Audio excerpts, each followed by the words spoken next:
India is preparing to launch a massive new semiconductor fund worth 1 lakh crore. That's about $11 billion. And if this works, the chips powering the next generation of AI, smartphones and electric vehicles could one day be made in India.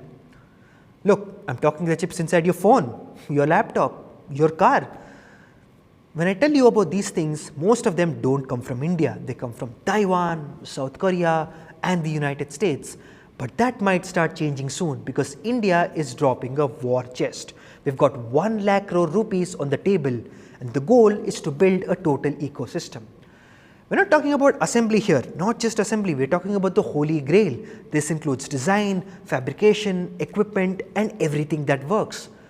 So Prime Minister Narendra Modi, he's not just asking for factories, he's asking for a big seat at the great tech table.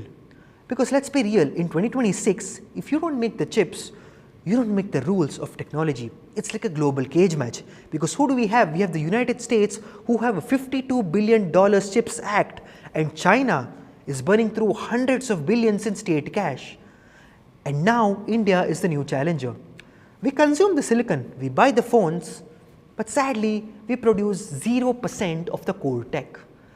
And the pandemic taught us a brutal lesson. No chips, we got no cars, no consoles and no defense. So essentially whoever owns the silicon owns the future. And India has finally realized that being a service power is a glass house if the hardware belongs to someone else. Because look at the scoreboard. We've got Micron in Gujarat. Tata is dropping rupees 91,000 crore on fabrications. We've got Murugappa, HCL, L&T and Wipro all in play. So you've got the old guard of the Indian tech industry. They've all been pivoting, then moving from software code to hardware cold press. But here's the catch. Building a fab isn't like building a road. A single top tier plant costs a whopping $20 billion. One mistake, one single mistake and all of your investment evaporates. You need ultra stable power. You also need billions of gallons of pure water. And mostly you need a talent pool that does not exist yet. But Minister Ashwini Vaishnav says that by 2032, he wants India to stand toe-to-toe with countries like South Korea. Is this a hype or is this a roadmap? Time will tell. But look, Taiwan took 40 years to build TSMC and India wants to do it in 10. It's a Hail Mary like pass in the final quarter.